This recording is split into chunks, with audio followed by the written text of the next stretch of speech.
Hello students, स्वागत है आपका हमारे यूट्यूब चैनल में। तो जैसा कि आपको पता ही कि हम चैप्टर सेकंड के थर्ड पार्ट पर आए हुए हैं। 2 पार्ट मैंने मेरे यूट्यूब चैनल पर डाल दिए हैं, आप सभी उनको व्यूज़ ज़रूर कीजिएगा। तो चैप्टर सेकंड क्लास 12th नैदानिक पोषण और आहार की लर्निंग ऑब्जेक्ट्स हैं। क्लिनिकल न्यूट्रिशन एंड डाइटिटी की इम्पोर्टेंस, उसका वर्णन, उसकी भूमिका, कार्य और ज्ञान और कौशल, जिसमें हम उसके महत्व और वर्णन के बारे में बात कर चुके हैं, साथ ही भूमिका और कार्य के बारे में बात कर चुके हैं। आज हम पार्ट 3 को शुरू करते हैं। हमने ऑब्जेक्टिव ऑफ डाइट थेरेपी तक अपने इस टॉपिक को पढ़ लिया था, क्लियर कर लिया था। आगे हम बात करेंगे कि मरीजों के द्वारा भोजन की स्वीकार्यता, मतलब कि उनकी एक्सेप्टेंस, और भोजन उपभोग, मतलब कि जो वो भोजन खाते हैं वो, उसका बीमारी के ऊपर क्या प्रभाव पड़ता है, इसका आकलन करना, मतलब कि इन सब चीज़ों को एनालाइज करते समय एक आहार विशेषज्ञ जो कि एक डाइटिशियन होता है, उसको उस समय किन बातों को ध्यान में रखना होता है। तो फर्स्ट पॉइंट आता है न्यूट्रिशनल स्ट्रेस, कि किसी भी तरह का कोई स्ट्रेस ना हो, मानसिक तनाव, साइकोलॉजिकल स्ट्रेस, साथ ही भोजन की स्वीकार्यता पर बीमारी का प्रभाव, कि इफेक्ट क्या पड़ता है, कि अगर कोई रोगी किसी बीमारी से जूझ रहा होता है उस टाइम पर अगर वो कोई भोजन को एक्सेप्ट कर रहा होता है, उसका उसकी बीमारी पर क्या असर पड़ता है। फॉर एग्जांपल, अगर आपको फीवर हुआ है उस टाइम पर आपका जो टेस्ट है वो चेंज हो जाता है, इरिटेशन महसूस होती है, लेजीनेस आ जाती है। तो ऐसे समय में हमारी जो रेगुलर डाइट होती है, चपाती होती है, दाल होती है या कोई भी सब्जी होती है, तो नहीं पसंद आती है क्योंकि मुंह का टेस्ट खराब हो चुका है। तो ऐसे में डॉक्टर हमें लिक्विड चीज़ें और साथ ही खिचड़ी, दलिया, कुछ हल्की चीज़ें जो न्यूट्रिशियस हो वो प्रोवाइड करते हैं।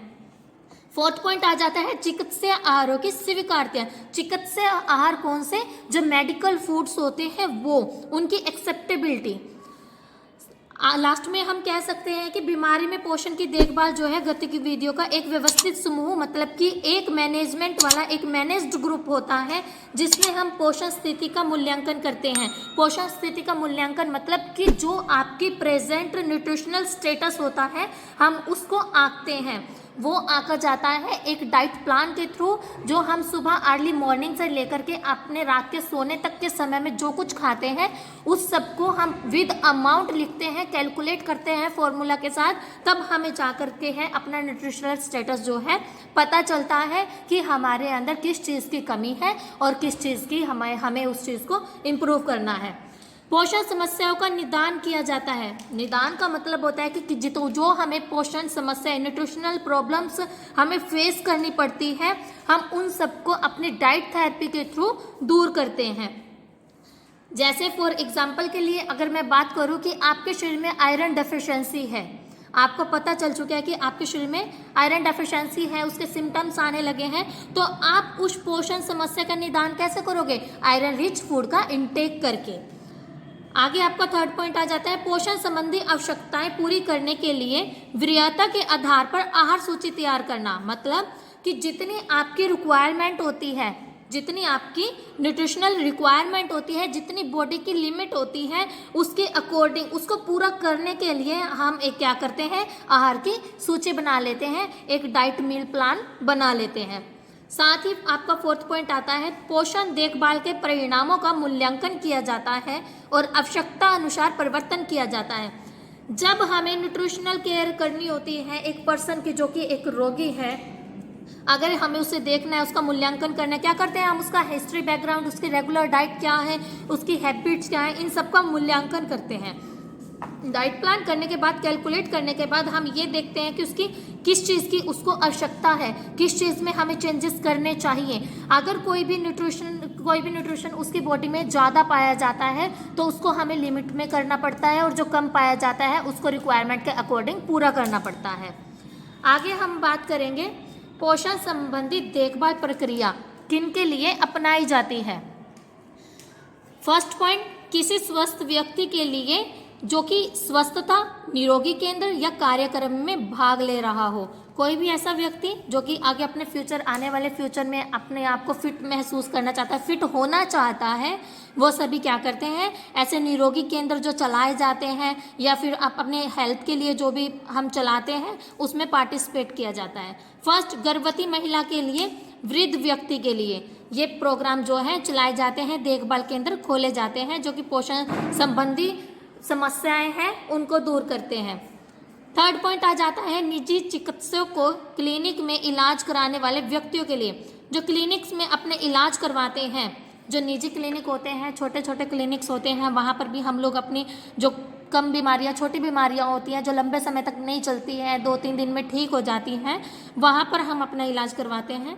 फोर्थ पॉइंट आ जाता है किसी भी अस्पताल में भर्ती मरीज, चाहे हॉस्पिटल कोई सा भी हो, अगर वहाँ पर कोई मरीज भर्ती हुआ है तो उसकी भी हम पोषण संबंधी देखभाल करते ही हैं ताकि वो मरीज जो है जल्दी से ठीक हो जाए और उसकी बीमारी जो है उस लंबे समय से चल रही है वो जल्दी से उससे ठीक होकर के अपने आप को प्रोटेक्ट कर ले, एक हेल्दी पर्सन में चेंज हो जाए।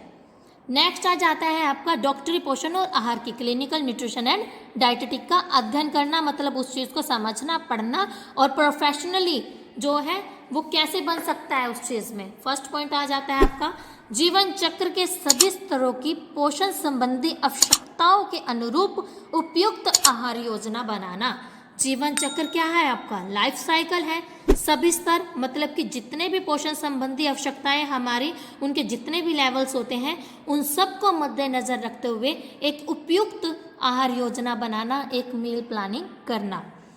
सेकेंड पॉइंट, बीमारी की स्थिति में मरीज की भौतिक दशा, रोजगार, जातीय, सामाजिक, आर्थिक पृष्ठभूमि, उपचार संबंधी नियम, पसंद नापसंद इत्यादि को ध्यान में रखते हुए उसके आहार में परिवर्तन करना। मतलब कि अगर कोई व्यक्ति बीमार है, कोई मरीज है, उसकी आर्थिक स्थिति, भौतिक स्थिति क्या है, रोजगार कैसा है, जातीय, सामाजिक, आर्थिक पृष्ठभूमि कैसी है, उसके उपचार करना है तो उसमें कौन कौन से नियम्स को हमें पालन करना पड़ेगा।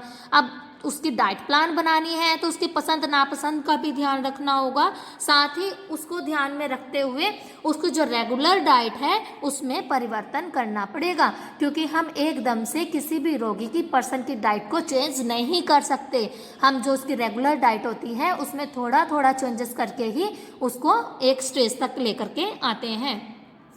आगे आ जाता है विभिन्न प्रकार एवं स्तर का शारीरिक और मानसिक श्रम करने वाले लोग, जैसे कि खिलाड़ी होते हैं, अंतरिक्ष यात्री होते हैं, सेना के कर्मी होते हैं, हमारे मजदूर होते हैं जो कि बहुत ही मानसिक और शारीरिक श्रम करते हैं, उनकी पोषण संबंधी आवश्यकताओं के लिए भी हमें आहार योजना उन्हीं के अकॉर्डिंग, उनके वर्क के अकॉर्डिंग बनानी पड़ती है, क्योंकि इनका जो न्यूट्रिशनल स्टेटस होता है वो डिफरेंट होता है।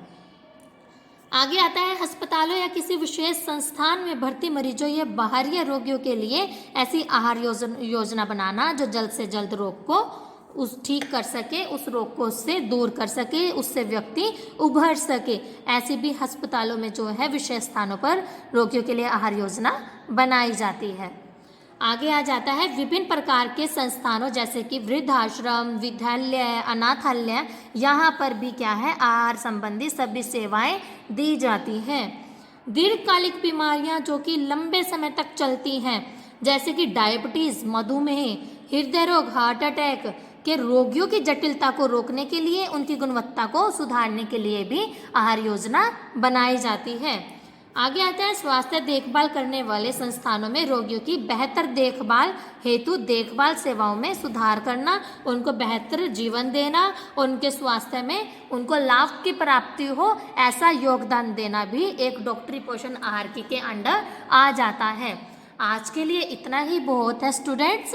आगे हम मिलते हैं नेक्स्ट वीडियो पार्ट 4 में क्लिनिकल न्यूट्रिशन में, और आप सभी से मेरा अनुरोध है कि आप मुझे सपोर्ट कीजिए। आपका सपोर्ट मुझे आपके सब्सक्राइब करने से, लाइक करने से और शेयर करने से ही मिलता है, ताकि मैं आप लोगों के लिए आगे से आगे और ज़्यादा इन्फॉर्मेशंस लेकर के आऊँ और चैप्टर्स जो हैं आपके साथ डिस्कस करूँ, आपकी क्वेरीज को क्लियर करूँ। अगर आप कोई और वीडियो किसी और टॉपिक पर चाहते हैं तो प्लीज़ मेरे कमेंट बॉक्स में कमेंट ज़रूर करें। धन्यवाद।